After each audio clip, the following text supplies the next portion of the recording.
vida, mas superou, venceu. E, Roberto, dê um alô para a turma aí. Boa tarde, boa tarde. Foi um grande prazer, uma oportunidade de estarmos compartilhando, né? Eu vou aproveitar e vou pedir licença para tirar meu óculos, Muito mas bom. é um grande prazer essa oportunidade de compartilhar. Muito legal. E está aqui também ao meu lado direito, o refugiado do Oriente Médio, que nós vamos dar-lhe o codinome Peter. Peter tem uma história também assim de chorar. Normalmente nos nossos seminários as pessoas vão às lágrimas quando ouvem a história de superação, a dor e o sofrimento pelo qual Peter passou. E hoje nós estamos aqui, ele está de máscara aqui porque ele ainda pode sofrer algum tipo de retaliação, por isso nós vamos usar esse codinome Peter e ele vai contar a sua história também, vai ser um tempo muito bom. Chama os seus colegas, bora de live. Tudo bem, Peter? Tudo bem. Olá, boa tarde a todos. Prazer estar aqui com vocês. Muito bom. Vamos começar então. Roberto, como que era a vida antes da crise? Pai, mãe, a infância? Você pode começar falando pra gente, por favor? Sim, meus pais, eles eram trabalhadores rurais na região sudeste do estado de Goiás, região de Paraúna, Goiás. E a realidade daquela época, né, estamos falando mais ou menos próximo aí de 1959, que é a data em que eles saem da região rural para a região urbana, no caso a capital Goiânia. Minha mãe sempre referia a esse tempo, que ela chamava de roça, né, um tempo de tranquilidade e um tempo feliz, segundo o entendimento e a narrativa dela. Eles vivenciavam, os trabalhadores rurais naquela época, vivenciavam uma realidade muito próxima ainda ao período de escravidão no Brasil. Meu pai nasceu em 1924, né, 34 anos após a Lei Áurea no Brasil, quer dizer, muito recente, e eles tinham direito, né, o que eles recebiam como pagamento da mão de obra ali nas fazendas, era o direito de colher parte dos produtos, né, ali da agricultura, o suficiente para alimentar a família. Também um pedaço de terra onde construir um rancho e criava a família. Até essa data que eu me referi, minha mãe, nesse ano, ela estava, em 1959, gestante do 5º filho, e esse período culmina com a mecanização das lavouras no país e também no estado de Goiás. Esse evento promove aí uma grande oferta de mão de obra e impulsiona o êxodo rural. Para isso, meus pais vieram para Goiânia, né? Isso foi que data, Roberto? 1959. 59. Não alfabetizados, sem preparo profissional para um trabalho mais complexo no centro urbano. Sim. E essa era a realidade até então. Até então era um pouco mais tranquila, eles tinham certo. Um pouco mais de controle dessa vida deles ali, né? Sim. Muito bom, muito interessante. E o aspecto, o fato de ser negro, você acha que tinha algum complicador ou não? Como que era essa questão social, esse olhar para essa situação? Com certeza, né? Lá no ambiente rural, como eu mencionei, era muito aquela realidade ainda com a influência, né, do escravismo no Brasil. Sim. Meus avós nasceram na época da lei do ventre livre, a lei do Rio Branco. Sim. E então era considerado assim, nem se pensava algum tipo de compensação além da alimentação e da sobrevivência ali. Quando chega no ambiente urbano, essa realidade da cor da pele, do negro, já não tem tanto esse fator da escravidão, né, que embora ela já tivesse sobre a Lei Áurea, mas tem a questão do negro, do pobre, né, do que vai morar numa região de periferia, de moradias irregulares, ali no setor sul tinha uma região de moradias irregulares, chamada Invasão.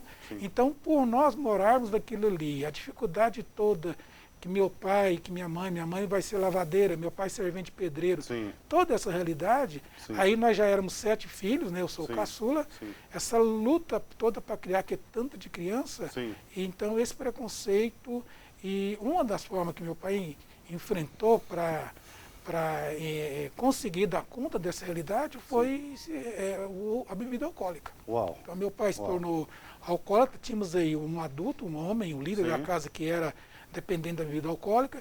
Meus avós maternos vieram morar conosco também, em Goiânia, e meu avô também era dependente da bebida alcoólica, então esse um quadro que já vai se desenhar bem mais difícil que as limitações do mundo rural. Né? Legal, muito bom.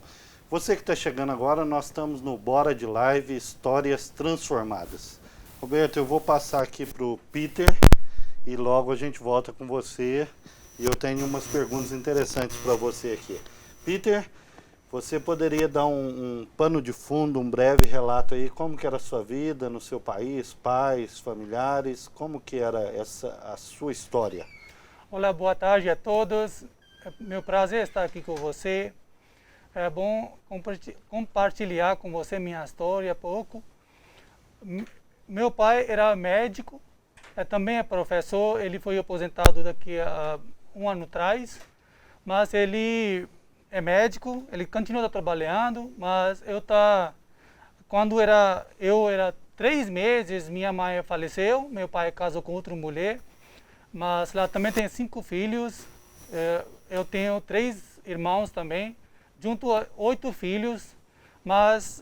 Você é o mais novo, Peter? Eu mais novo com minha mãe, né? Primeiro casamento. Depois meu pai casou com outra mulher, tem 5 filhos lá também, mas meu pai bem cuidou da gente. Eu estudei, eu fiz curso, fiz ensino médio, fiz curso. Eu era professor na outra cidade. 1997 eu casei, eu tenho 4 filhos, 2 casal, 2 filhas, 2 filhos. Você teve todos os filhos no seu país mesmo? Sim, todos os filhos do meu país. Sim. E você tinha uma religião no seu país? Sim, eu sou cristão, porque nosso país tem uma população 97% muçulmano, 3% cristão é nosso país. Muito interessante. Que coisa interessante. O Roberto, você estava falando e eu pensando aqui comigo, né? 7 filhos, pai e mãe 9, seus avós 11. Vocês deveriam morar numa mansão. Era uma mansão por conta do aspecto da afetividade, né? Apesar da pobreza e mesmo a presença ali do alcoolismo, mas era uma família, né, e somos até hoje, né, com a ausência dos meus pais, né, que já faleceram, mas muito unida, com muito amor. Mas a casa, na verdade, por muitos anos, eu me lembro até na minha adolescência, ela era 2 cômodos. 2 né? cômodos? 2 cômodos. Era uma cozinha de chão batido, com fogão a lenha, né? Quando a energia elétrica chegou na minha casa, eu tinha 15 anos, então faz pouco tempo, né? Foi ontem. E um quarto. Uau. E um quarto. Então, nesse quarto, e à noite, a gente também jogava colchões, né? Construído artesanalmente ali, e aonde toda a família dormia. Então, esse era o espaço. 2 cômodos para 11 pessoas. 2 cômodos para 11 pessoas. E os filhos todos estudando, fazendo 1º grau, 2º grau, normal. Isso, essa era uma oportunidade que esse mundo urbano proporcionava, né? Nós íamos para a escola, e aí a escola, eu especialmente me lembro, né? Foi um grande fator, né, de exacerbar, né, explicitar essa diferença social. Essa diferença social. Quando eu fui para quando eu fui para a escola, eu falei da questão da bebida alcoólica. Sim. Mas a dependência do vício na minha família não se limitou ao meu pai e meu avô. Né? 5 dos 7 filhos, incluindo eu, nos tornamos dependentes. Então, nos meus primeiros, eu iniciei a minha dependência aqui no uso de drogas, né? Bebida alcoólica e outras drogas também. Sim. Aos 11 anos, então eu ainda estava ali no início, né? nos primeiros anos da vida escolar. Sim.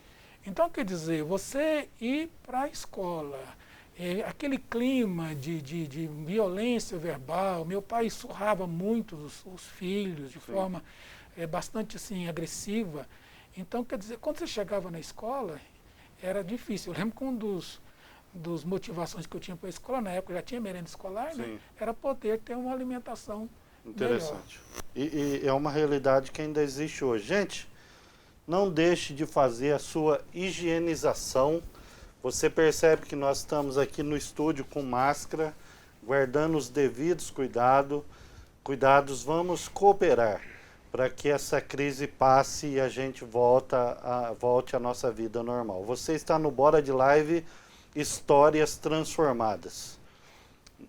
E você tem a oportunidade aí de fazer a sua pergunta.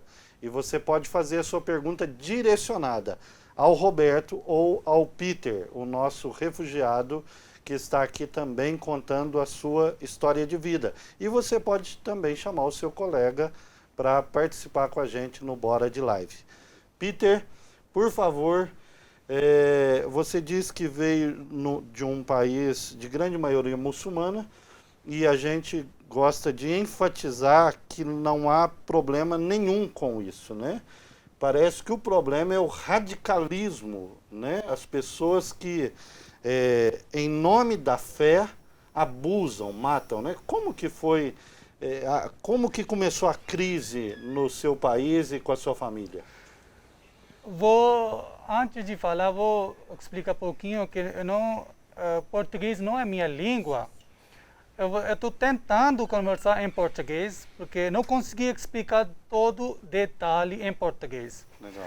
Mas antes de 2009, minha vida no meu país é tudo tranquilo, não teve problema nenhum no meu país. Quando eu estava, vou mostrar um slide aqui, que estava divulgando cartaz das igrejas.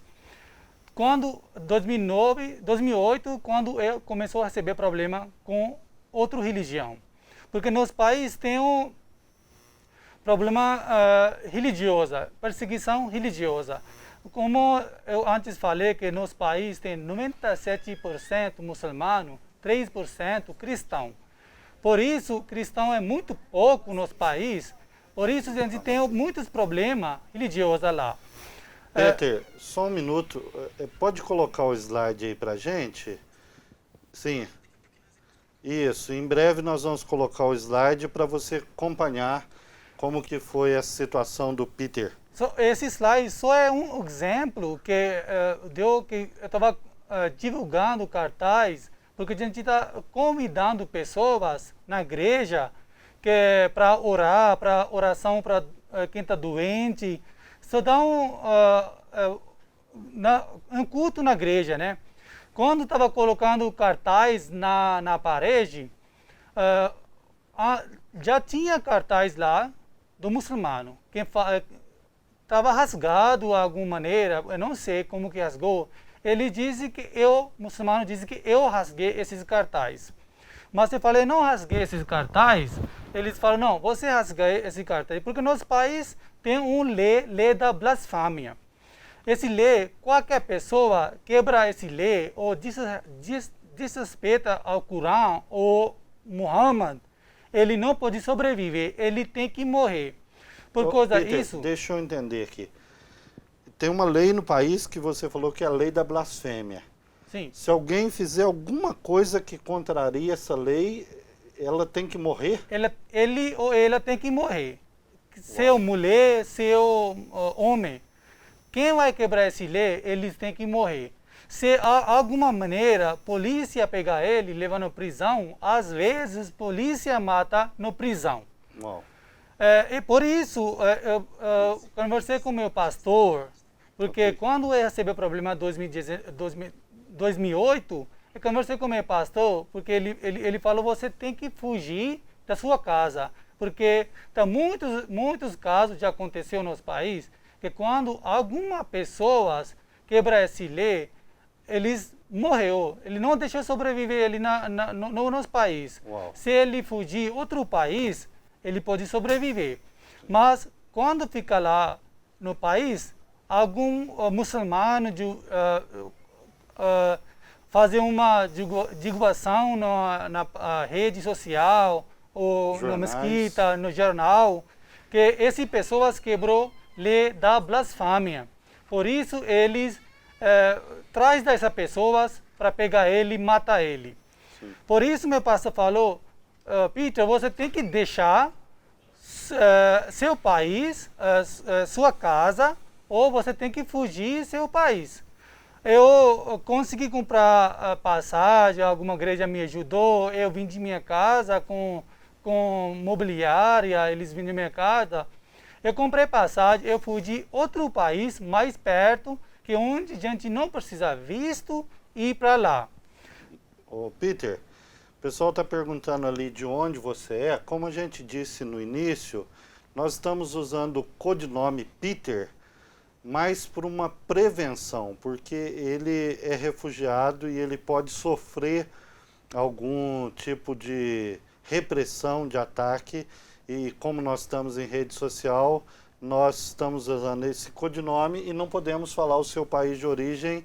Ele é do Oriente Médio, é um país que mais de 90% da população é muçulmana e é regido pela lei da blasfêmia e outras leis do radicalismo islâmico. A gente não está falando do islamismo, estamos falando do radicalismo islâmico, né? Sim, porque nosso país tem uma guerra, perseguição religiosa.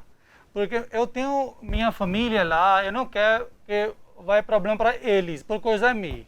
Porque eu estou fugindo do meu país quase 11 anos. Então, por isso, meu pastor falou que você tem que deixar seu país. Eu fui em outro país, onde eu registrei meu caso. Tem uma organização que ajuda refugiado. Conari, Acnur, chama aqui no Brasil Acnur. Acnur é uma agência filiada à ONU que cuida de refugiados. Quando eu fiz esse meu caso, registrou esse caso no Acnur, eles aceitam meu caso que eu tenho problema, mas em 2011 eles fez uma entrevista, mas minha entrevista foi com muçulmano. Ele rejeitou meu caso. Ele falou que você não tem problema no seu país, porque eu tenho problema com muçulmano. Não é que todos muçulmanos, tem alguma pessoa radical tem problema, mas meu caso foi rejeitado, né? Rejeitado. Depois, um ano eu fiquei esperando, 2009 até 2012, eu falei que eu pode revisar meu caso. Quando ele falou, vamos revisar seu caso, mas meu caso, segunda vez, rejeitou sem entrevista. Eles não pediram minha entrevista, rejeitou, eu fiquei ficando nesse país, continuo morando lá. Como refugiado, eu não posso trabalhar. Eu estava olhando alguma igreja, membro da igreja, os pastores, para me ajudar para comer, para dar algum dinheiro para comprar alimentação. Às vezes a gente tinha dinheiro para comprar alimentação, às vezes a gente tinha comida para comer, às vezes a gente não tinha comida, a gente tem que dormir sem comer. Uau. Quando falei que eu tenho 4 filhos, eu não consegui ver meus filhos dormir sem comer. A gente estava muito triste, a gente ficou lá quase 6 anos, quando eu estou tremando por coisa, como eu falei, que a gente comeu sem comer, dormiu sem comer. A gente ficou lá quase 6 anos. Foi nessa época que você foi preso, Peter? Eu fui preso quando meu caso foi rejeitado.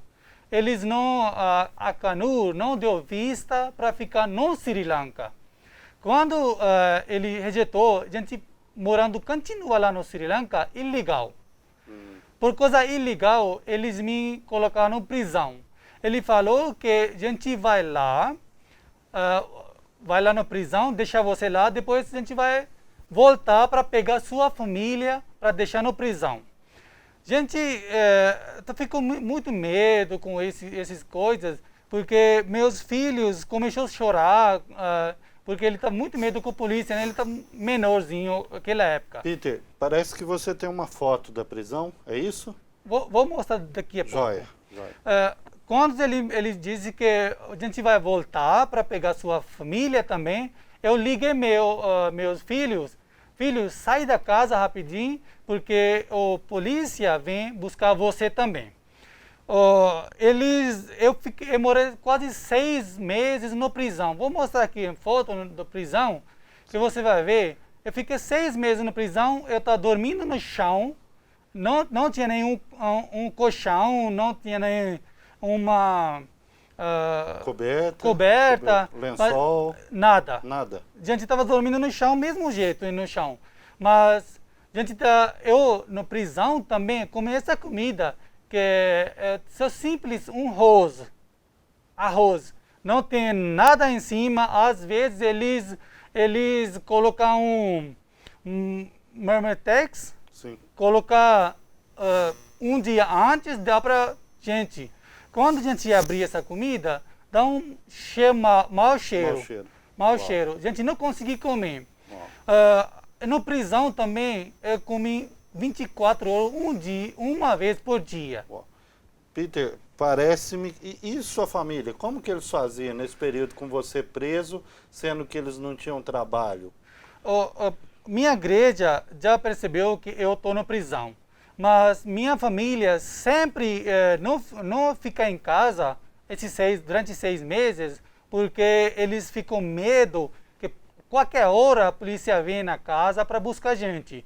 Eles deixaram a escola também, não foi para estudar.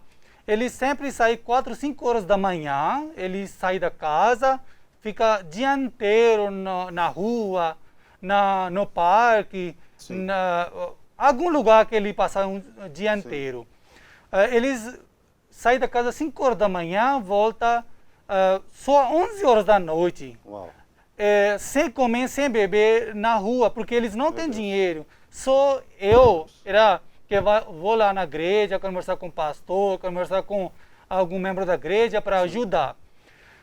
Quando eu fui na prisão, meus filhos ficam muito vergonha, pedir ajuda com alguém, mas minha esposa foi para a igreja, falei com o pastor, conversei com o pastor, algum membro da igreja para ajudar. Mas eles ajudavam de alguma maneira para esses 6 meses. Sim. Durante esses 6 meses, eu continuo conversando com algumas pessoas, orando, jejuando. Sim. Eu, minha esposa, jejuando.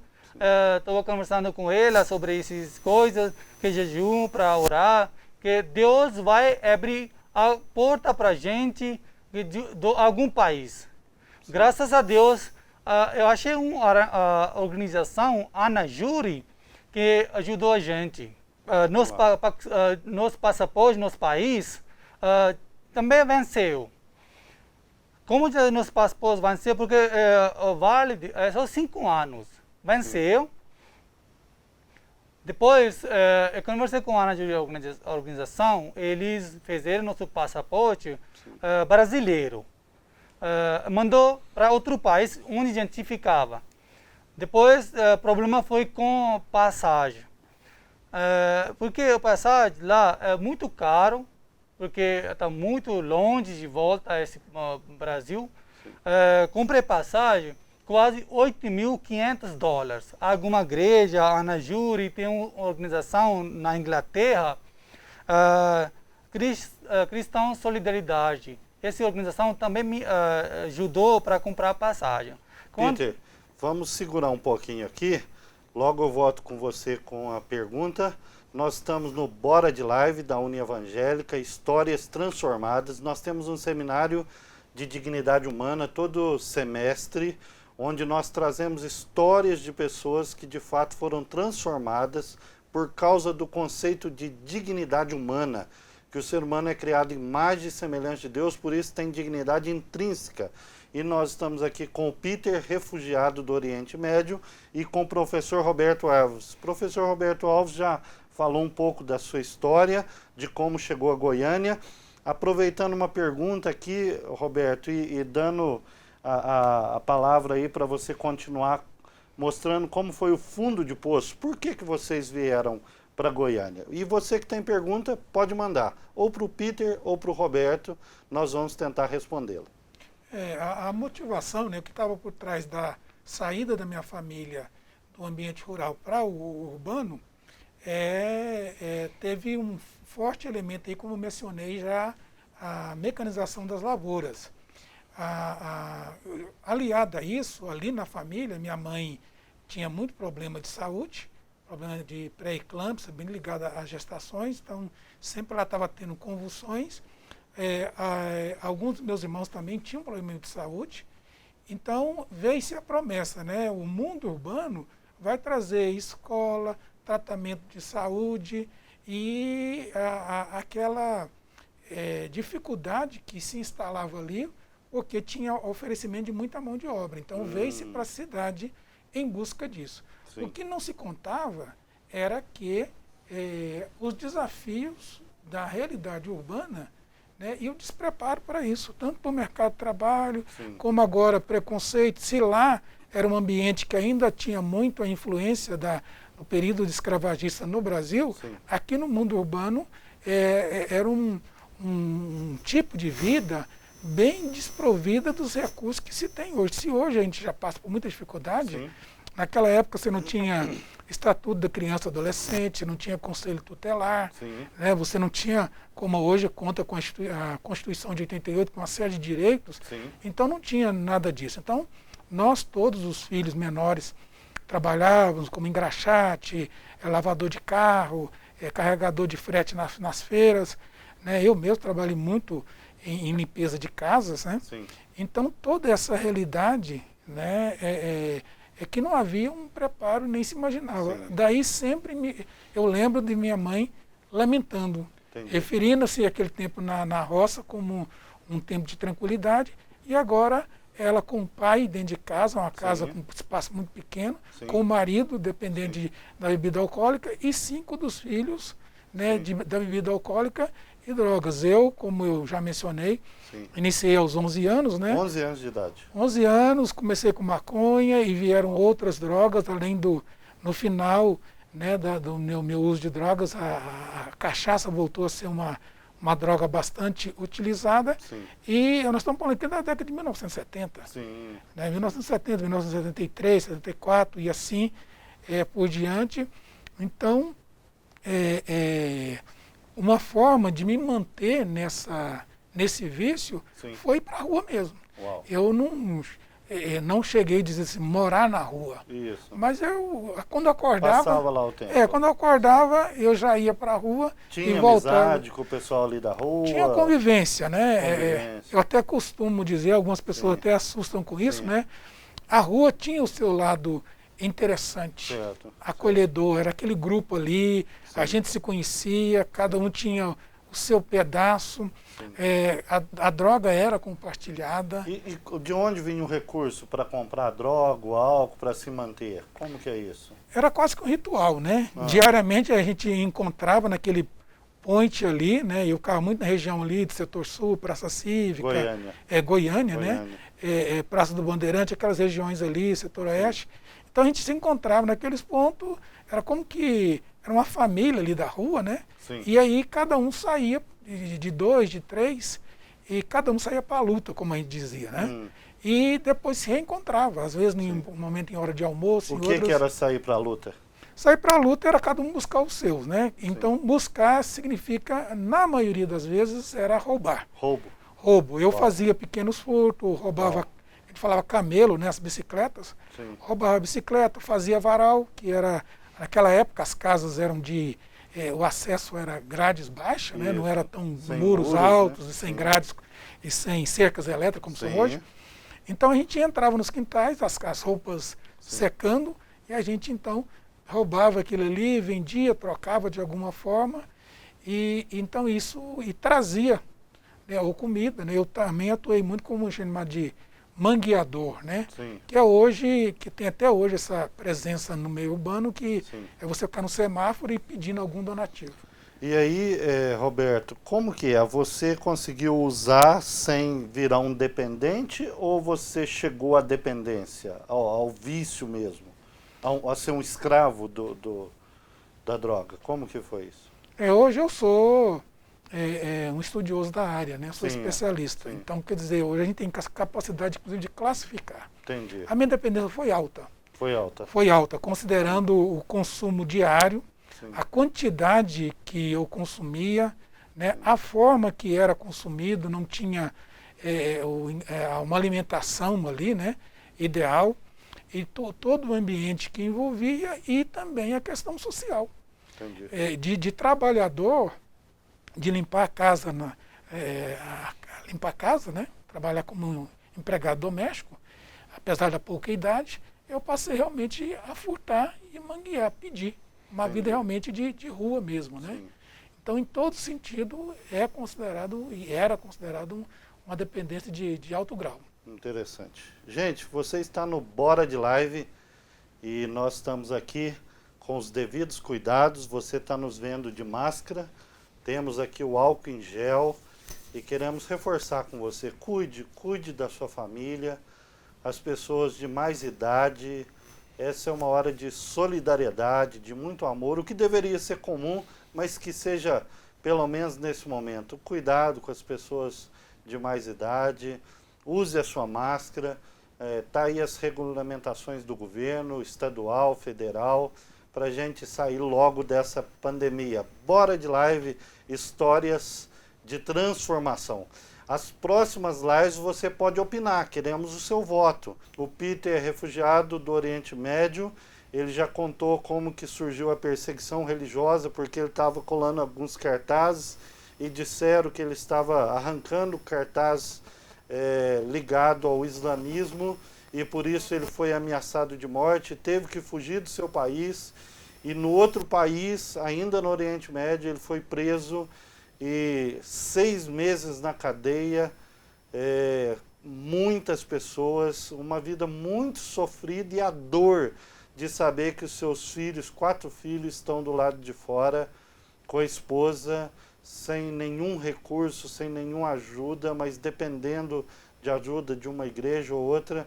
Peter, aí você pediu ajuda da Acnur para sair do Brasil. Você teve para sair, né? Isso, sair para outro país. E uma das opções foi o Brasil, não é? Brasil. Como que foi esse processo de comprar passagem, chegar no Brasil? É sua dor ainda ali naquele país? Quando eu conversei com a organização Anajuri, eu tenho um presidente da Anajuri, Dr. Oseu Santana. Ele começou a conversar aqui com o governador, com o parlamentar, conseguiu uma vista para a gente. Mas quando eles mandaram lá nosso documento, que a gente vai trazer essa família no Brasil, eles pediram nosso passaporte. Nosso passaporte já vencido, porque a validade só era 5 anos. A gente ficava lá 6 anos. Quando ele pediu o passaporte, eu falei para a embaixada lá no país onde eu estava que nosso passaporte já vencido. Ele falou, não tem problema. Eles começaram a fazer passaporte brasileiro como laissez-passer. É temporário, só viagem. Eles me ligaram, ele falou que você tem que vir aqui na embaixada para começar. Eu falei que eu estou na prisão, eu não posso sair, eu não sei como que eu vou fazer. Eu mandei minha família, mas depois eu pensei que eu acho que minha família não consegui conversar com a embaixada ou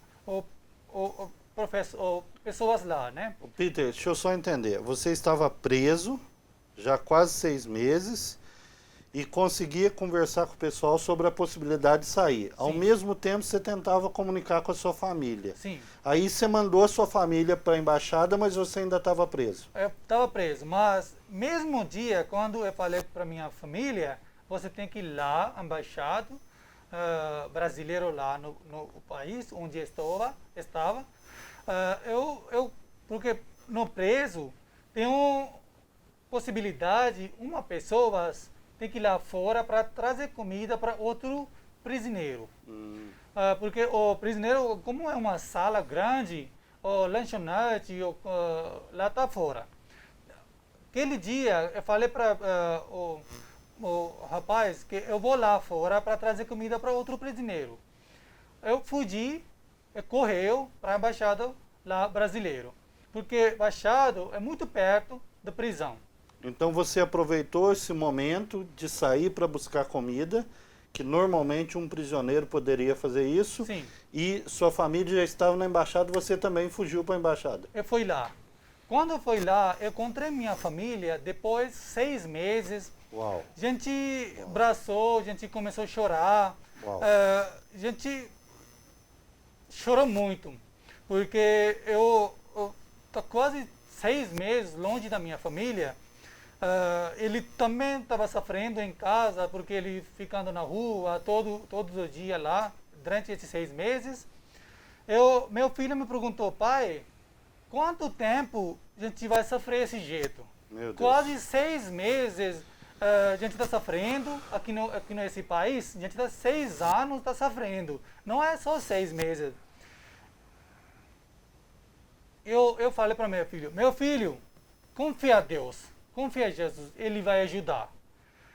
Quando a gente fica na porta, 2 minutinhos, o embaixador brasileiro saiu, ele pegou gente e levou para dentro da embaixada.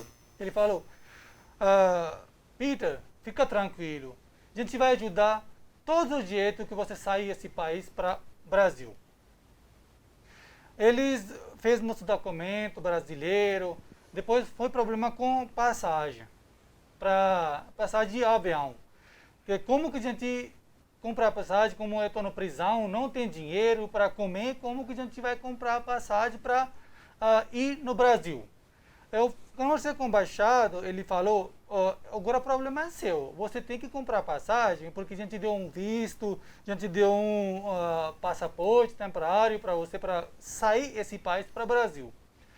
Eu fiquei muito preocupado, eu falei para o embaixador: senhor, eu estou na prisão.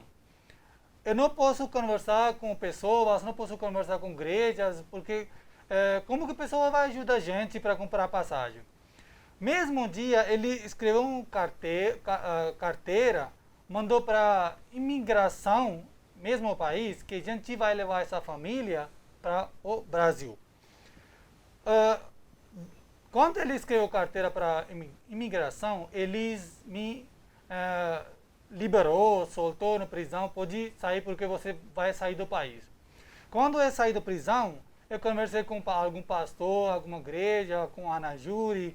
Tem uma organização na Inglaterra, eles juntou dinheiro, comprou passagem para a gente, vem para cá. Para o Brasil. Para o Brasil. Passagem ficou mais ou menos $8.500.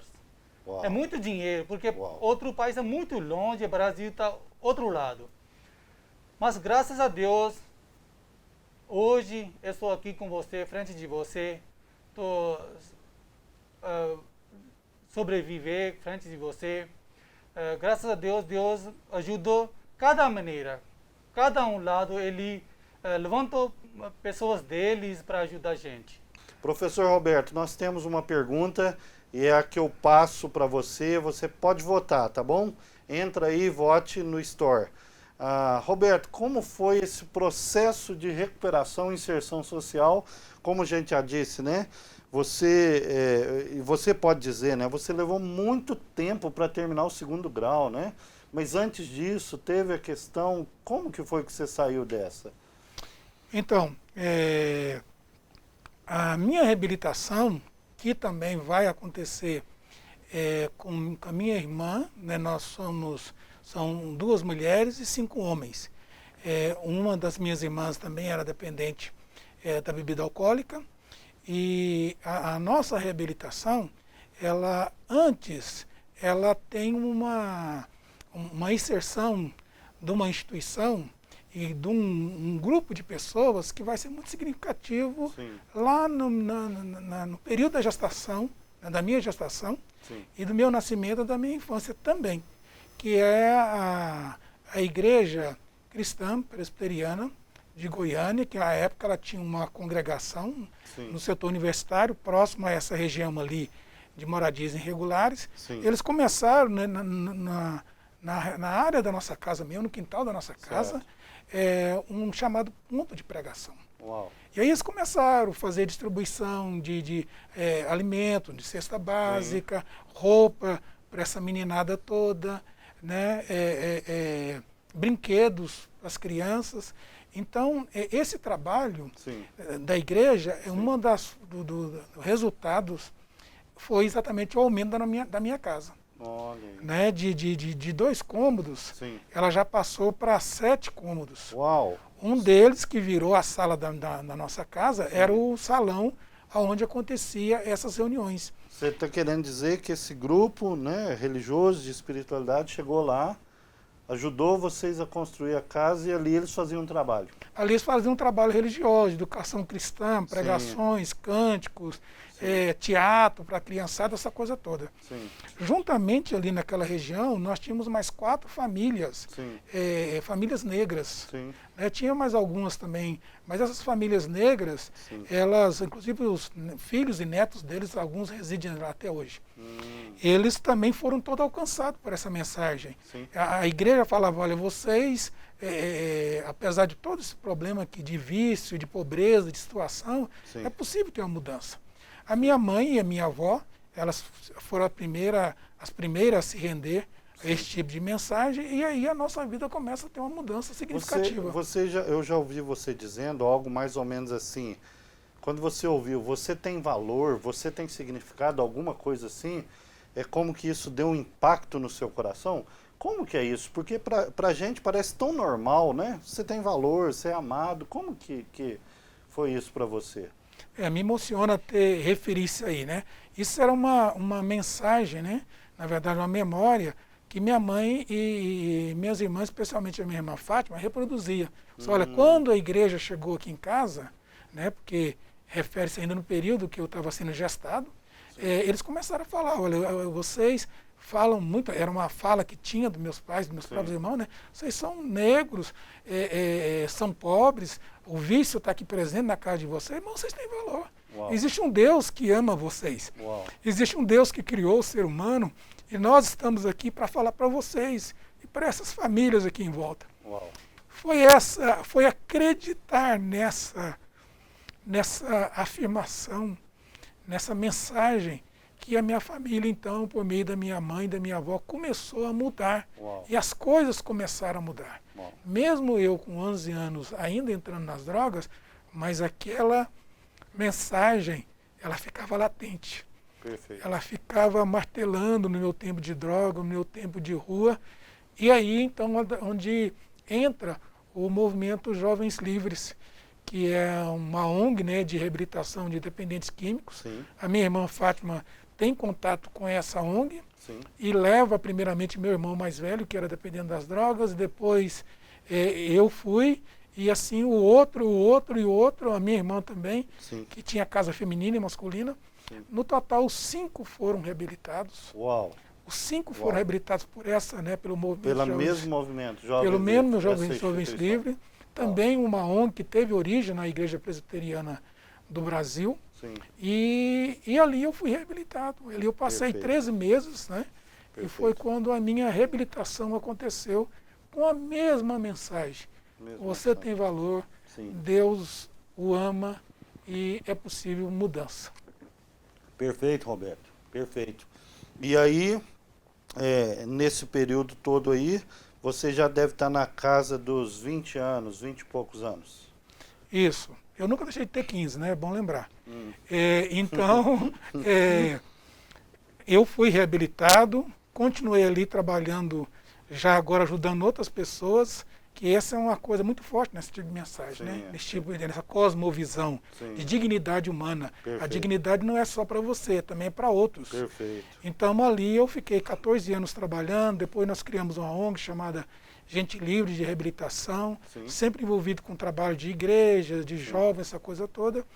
Conheci a minha esposa, né? Namoramos, casamos, hoje eu tenho um casal de filho. Sim. Então, teve toda essa transformação. Então, eu faço uma referência a 3 instituições cristãs que mudaram a história da minha família, que mudou a história da minha família. Sim. A minha história, que no caso foi a Igreja Presbiteriana que começou esse trabalho lá, Sim. o Movimento Jovens Livres, onde eu e meus irmãos reabilitaram, né? Todos hoje são casados, estão já somando aí mais de quase 4 décadas que nós fomos alcançados. Sim. E, por último, faltava isso que você mencionou, né? A questão do ensino médio. Eu sempre ia à escola e parava, sempre à escola. Na época chamava, a segunda fase do ensino fundamental era chamada de ginásio. Então eu parei na 7ª série do ginásio, hoje é o 8º ano, né? Sim. E sempre por causa da dependência química, eu começava e parava, começava e parava. Sim. Aí eu comecei então a estudar, desde que eu passei nos Jovens Livres, Sim. eu comecei então a fazer o supletivo. A gente ia uma vez a cada 6 meses e você ia fazendo as provas Sim. dessas disciplinas. Nem sei que nessa brincadeira, né, que se pode chamar de brincadeira, eu gastei 17 anos para terminar, para conseguir cursar o ensino médio, né, na época chamado 2º grau. Tá, deixa eu entender. Você ficou 17 anos para terminar o ensino médio. 17 anos. 17 anos. Eu até tenho... Né, essa história toda ela está mais detalhada no livro Raça e Graça, né? Sim. Que é um tipo autobiografia. Depois tem uma notícia, a gente pode colocar. eu vou falar depois uma notícia boa nesse sentido. E então foi em 1983 a minha, que eu fiz a primeira tentativa. Sim. E em 2000, já chegando aqui na Uni Evangélica, foi que eu, então, aí 17 anos. Ô Roberto, então você, de experiência própria, né, de sentir na pele, você pode dizer para a gente que os vícios são uma tragédia para a questão educacional, familiar e etc. É isso mesmo? Os vícios, assim, bagunçam a vida da pessoa. Com certeza, totalmente. Totalmente. A dependência química, né, o uso de drogas, a gente sempre trabalha numa ação preventiva, motivando, incentivando as pessoas a não fazer o primeiro uso, porque o último uso a gente não sabe quando vai acontecer, como vai acontecer. Você só sabe como entra, não sabe como sai. Não sabe como sai. Se é que sai, né? Isso. Uau, uau. Roberto, que coisa boa. Eu vou deixar você agora mesmo falar da parte do estudo, da chegada na Uni Evangélica. Sim. Vamos aqui com o Peter. Peter, então esse momento de dor, nós estamos aqui no Bora de Live, você é o nosso convidado, você pode votar no Store alguns temas para a próxima semana. E Peter, refugiado do Oriente Médio, está aqui com a gente. Peter, toda essa dor, né, essa angústia de alguém com uma vida normal, família, emprego, de repente ter que sair do seu país para não morrer, e você normalmente mostra vídeos, né, de pessoas sendo mortas na frente da polícia, né? Tem uma cena muito doída que você mostra de crianças que foram queimadas e a pele soltando. Sim. Não é verdade? Como que é chegar num outro país? Você, assim, ao mesmo tempo é uma crise, né? Porque você tem a liberdade, mas não tem a sua cultura. Como que foi isso para você? Quando eu cheguei aqui no Brasil, quando eu desci no aeroporto, eu vi que pessoas todo mundo abraçado, fiz como a gente colocar um passarão na cage, quando você solta ele sente liberdade. Um pássaro solto da gaiola. Da gaiola. Sim. Ele sente liberdade. Eu senti mesmo liberdade que como passarão sente. Porque nos países você não pode conversar com pessoas desse jeito que a gente estava conversando aqui, não pode abraçar, não pode cumprimentar com pessoas muito perto, porque a gente sempre fica medo, se eu vou falar alguma coisa diferente, ou ele não gosta dessas coisas, ele vai acusar que ele desrespeito ao Corão. Uau! Você está querendo dizer que você tem que tomar cuidado até com as palavras? Até com as palavras. Senão você pode ser acusado de desrespeitar o Alcorão e aí Ou já tem Muhammad, né? punição. Sim. A gente sempre fica medo. Uau. Mas não é todos os lugares que Sim. todas as pessoas do mesmo jeito. Como que falei que tem o bom muçulmano também ou radical também. Não está falando que todos os muçulmanos é o mesmo jeito. Eu entendo. Mas eu senti liberdade aqui. A cultura é diferente, comida é diferente, todas as coisas diferentes como do nosso país, né? Mas eu sentindo muito liberdade aqui, também estou estabilizando aqui no Brasil, mas graças a Deus estou aqui com você, vivo, como a gente saiu lá, está medo de morte, mas aqui está vivo, aqui, graças a Deus. Ô Peter, os seus filhos chegaram aqui ainda novos, né? Na faixa aí de 15, 14, 13 anos, né? Sim. Como que está hoje? Quando a gente chegou aqui, meu filho mais novo, ele era 9 anos, agora ele é 15 anos. A gente chegou aqui em 2015, em fevereiro. Agora, eles começaram a estudar, porque aqui faculdade, escola, deu bolsa para eles. Agora, meu mais novo filho, ele é primeiro ano no ensino médio. Outra filha é segundo ano no ensino médio, escola particular. Meus 2 filhos estão na faculdade. Graças a Deus, faculdade deu bolsa para eles. Todo mundo está estudando muito bem, falando português também muito bem. Muito bom. Fazendo curso melhor que existe na faculdade. Legal. Graças a Deus, graças a Deus, faculdade também, que ajudando até agora, que melhorar nossas vidas. Joia. Peter, então você pode nos dizer para a gente que a espiritualidade foi um fator essencial para que você tivesse apoio e resgatasse a dignidade, ou seja, para não viver como um indigente, como um prisioneiro.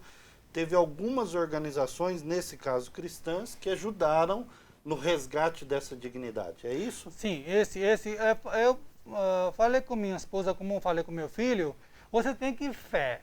Você tem fé, você conseguir todas as coisas na sua vida. Mas a gente passou muito tempo difícil, foi sofrimento muito tempo, quase a gente sofreu 6 anos, 7 anos outro lugar. A gente está sofrendo, às vezes, não é sofrimento, mas a gente sente sofrimento, que a gente está sofrendo aqui também, por causa da cultura, por causa da língua, porque não consegui falar direito. Mas, às vezes, minha esposa tem dificuldade para conversar, mas, graças a Deus, que quando você tem fé, você tem tudo na sua vida. Peter, colocaram uma pergunta aqui, a sua família não está no Brasil? Minha família está no Brasil. Como eu falei aqui na faculdade, ele está estudando na faculdade aqui no Brasil. Minha esposa aqui, meus 4 filhos aqui estão estudando aqui no Brasil. Muito bom, muito bom. E a adaptação foi difícil, mas você conseguiu a adaptação no Brasil? Sim, a adaptação foi muito difícil, porque nossa cultura é muito fechada. Sim. Muito fechado. Sim. Como você não pode conversar com pessoas com liberdade que você tem aqui no Brasil. Sim. Você não pode abraçar com mulher ou homem que você não conhece. A adaptação aqui, para mim, foi um pouquinho difícil, mas até agora tem problema com cultura com meus filhos, porque ele cresceu aqui. Sim. Nossa cultura é muito fechada, aqui está muito aberta, mas... melhor do que a perseguição. Melhor do que a perseguição. E nós estamos aqui conversando com Roberto Alves, com uma história linda de transformação. Alguém que chegou à beira da indigência, ao vício, e foi restaurado. Hoje é mestre, sociólogo, tem um trabalho lindo aí no resgate de pessoas, ajudando a construir leis.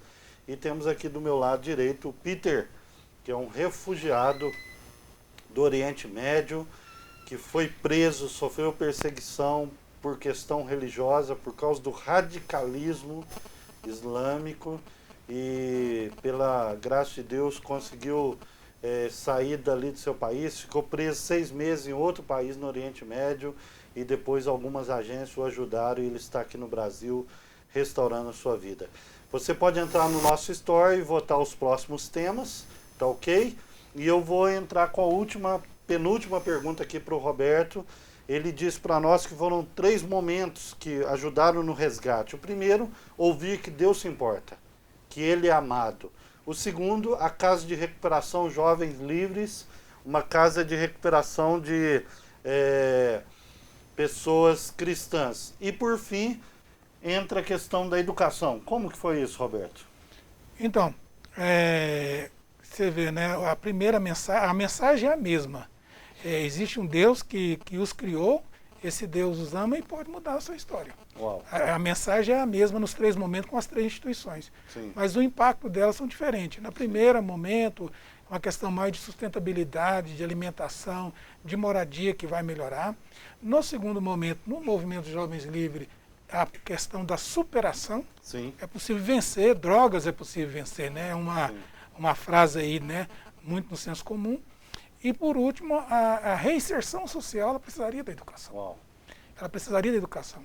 Eu conheço então, eu procurei o então deputado Carlos Mendes, por ele ser cristão, né? Me falaram assim, olha, ele é cristão, ele é evangélico, e eu também, como já pertencente à comunidade cristã, falei assim, vai ser mais fácil, né? Sim. Ele me recebeu no gabinete dele, e na época eu estava procurando para fazer uma homenagem, sempre nesse engajamento social, uma homenagem ao Movimento Jovens Livres, que estava completando 25 anos. Sim. A homenagem foi realizada e estabeleceu ali um relacionamento com então o deputado Carlos Mendes. Posteriormente, né, isso deputado estadual na Assembleia Legislativa, depois ele se tornou deputado federal, e então ele veio, já tinha ligação, o pai dele, e ele também com a evangélica, ele se tornou então diretor-geral e hoje ele é reitor. Ele, conhecendo o trabalho dos Jovens Livres, a minha história, ele me convidou para me inserir aqui na União Evangélica, criando um programa que hoje é chamado Programa Univida, programa de prevenção e também de ajuda na dependência química. E ele me falou, olha, você vem, mas você precisa estudar. Pôs uma condição. Pôs uma condição. E assim, foi um desafio muito grande. Eu, depois de 17 anos, eu não consigo terminar o 2º grau, o ensino médio nunca, né? Sim. E mais com aquele incentivo, eu falei assim, eu vou correr atrás. Legal. Faltava, na verdade, só a matemática. Oh. Só faltava a matemática. Você até brinca que você nunca tomou bomba, né, Roberto? Eu nunca tomei bomba. Graças a Deus, apesar dessa história toda louca, eu nunca repeti, porque eu sempre parava antes de concluir o ano, né? E então eu fui concluir a matemática, iniciei em 2000, é recente, né? Nós estamos em 2020, Sim. né? Então são aqui 19 anos, né? 20 anos, que eu terminei o ensino médio, aí eu fiz Ciências Sociais aqui na União Evangélica, existia esse curso aqui. Logo de imediato eu comecei o mestrado em Sociologia na UFG como aluno especial. A União Evangélica abre aqui a primeira turma de mestrado, né? Em Sociedade, Tecnologia e Meio Ambiente, Ciências Ambientais, na verdade. Sim. E eu fui, então, dessa primeira turma, deixei a UFG e concluí meu mestrado aqui. Legal. Antes, na verdade, de concluir o mestrado, eu fiz uma pós-graduação em Políticas Públicas sobre Drogas e agora, recentemente, em 2018, eu fiz uma segunda pós-graduação na História na UFG, sobre História da África e Africana Brasileira. E, atualmente, além de professor, aqui na União Evangélica, eu também estou fazendo curso de psicologia. Perfeito. Então, assim, completou, fechou o ciclo, né? 3 instituições, a igreja, a ONG de reabilitação social e a União Evangélica de Educação, trazendo e formando essa questão de dignidade humana que proporciona, inclusive, esse momento aqui agora, né? De estar compartilhando com todos vocês que estão nos assistindo. Perfeito, Roberto. Eu fico assim impressionado, você sabe disso, eu sempre comento, né? Como que o ser humano tem jeito, né? Deus dá jeito no ser humano, né? Você pensar alguém que saiu ali praticamente da rua, né? Das drogas, e de repente essa pessoa tem a reabilitação pessoal, volta à sobriedade, contribui com a sociedade, essa pessoa tem a estrutura familiar, casa, tem filhos, cuida da família, e essa pessoa tem estrutura social, forma-se, faz o seu mestrado, contribui, ganha prêmios e honrarias no Estado, na nação. Isso é fenomenal, é o resgate da dignidade humana. Voltando aqui para o Peter. Peter, você já compartilhou conosco que você saiu da prisão, você achou um vácuo ali, né? Depois de 6 meses preso, você conseguiu pedir para a família e para a embaixada. Na embaixada, como os prisioneiros ali na prisão, cada dia um saía para buscar comida, você pediu para buscar comida e fugiu para a embaixada e teve que sair correndo para o Brasil. E você comentou como que a sua vida tem mudado, né? Sim. Tem mudado, os filhos estudando, o cônjuge, apesar da diferença de cultura, mas melhor do que aquela perseguição. Tem uma pergunta aqui, como que é, por exemplo, essa época de pandemia? Você tem notícias do seu país? Como que está sendo? Como que ajuda? Ainda tem o conflito cristão, não cristão? Eu vi uma pergunta aqui que a pessoa perguntou, que como que é briga no seu país por causa da religião ou Sim. tem alguma perseguição? Sim. Tem briga também porque agora nosso país tem todos os documentos nossos tem escrito cristão. Quando você vai apresentar esse documento para algum empresa para trabalhar, quando ele vê, cristão, não tem trabalhar para você. Agora, deixa eu entender. Seu documento de identidade, passaporte e tal, tem lá discriminação à sua religião. Religião. Tem Uau. religião. Uau. Todos os documentos têm escrito religião. Religião é cristão. Esse é o problema, todos os dias a gente recebe uma discriminação com essas pessoas. Sim. Agora, essa época de pandemia, todo mundo está com lockdown, né? Todo mundo está com decreto, ficar em casa. Agora, o governo tem alguma pessoa está ajudando pessoas com alimentação. Como é a alimentação com o muçulmano no nosso país está muito rico, cristão muito pobre lá. O governo também está ajudando com a alimentação. Quando pessoas muçulmanas levam a alimentação na rua, ele sempre pergunta, você é muçulmano ou cristão? Uma mulher falou que eu sou cristão. Ela fala, não tem alimentação para você. Se você pode mudar sua religião para muçulmano, vou dar alimentação para você. Uau. Ela diz que não vou mudar a minha religião, vou morrer com fome, mas não vou mudar minha religião. Essas coisas é nosso país. Que por causa da alimentação, você tem que mudar sua religião. O que é? Não é discriminação, não é perseguição. Todos os dias, gente recebe perseguição no nosso país. Uau. Vou concluir Por favor. Com um versículo, Salmo 46:1. Deus é nosso refúgio e fortaleza, socorro bem presente na tribulação. Deus te abençoe. Um grande abraço para vocês. Peter, muito obrigado. Muito obrigado. Quando você falava desse versículo, sempre me emocionava, porque você sabe o que é refúgio. Você sabe o que é ser um refugiado. E muito obrigado. Você tem contribuído muito com a gente e os alunos e quem está assistindo com certeza foi impactado com a sua história. Obrigado. Roberto, vou deixar com você então as suas considerações aí, como que você vê essa interdisciplinaridade entre espiritualidade, dignidade humana e o resgate da pessoa humana.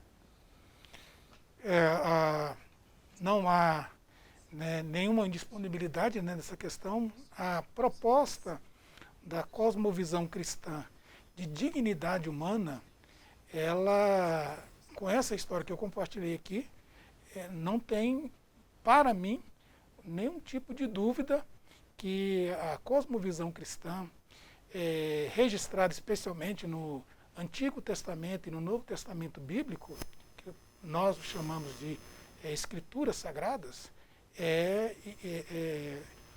não é passível de nenhum tipo de dúvida.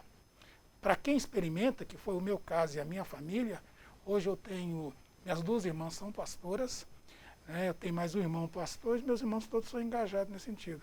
Até veio uma pergunta, né, se a religião é imprescindível. Eu falo mais do que religião.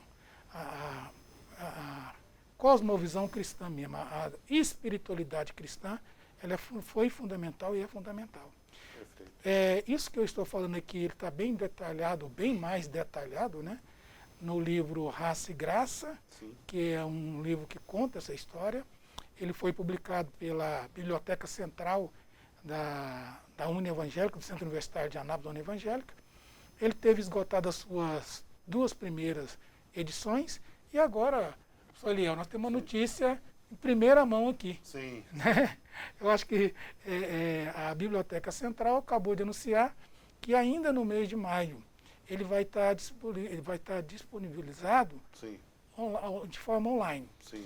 Então, quer dizer, quem tem vontade, né, quis comprar e não adquirir, não teve como, então, a partir agora desse mês de maio, vai estar disponível de forma online e você, em qualquer parte, vai poder acessar e conhecer mais em detalhe essa nossa história. Deus é real, Deus existe, Ele é amor e Ele pode, de forma completa, promover a dignidade de qualquer ser humano. Seja ele rico ou pobre, branco ou preto, homem ou mulher.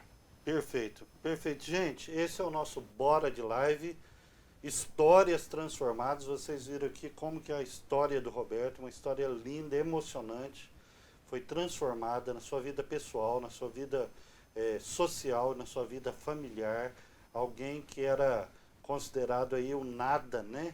O largado, a escória da sociedade, mas por causa do conceito da dignidade humana, da espiritualidade, foi resgatado o nosso, que tinha tudo também para desistir da vida, para se revoltar, para abandonar tudo, continuou lutando, teve que fugir do seu país, 6 meses de prisão, vendo os filhos ali quase que à beira da fome, toda essa dor, continuou crendo, correndo atrás. Você, meu querido jovem estudante, a sua vida pode fazer muita diferença na vida de outras pessoas, por causa da dignidade humana, por causa do valor do ser humano. Que Deus os abençoe. Até a próxima.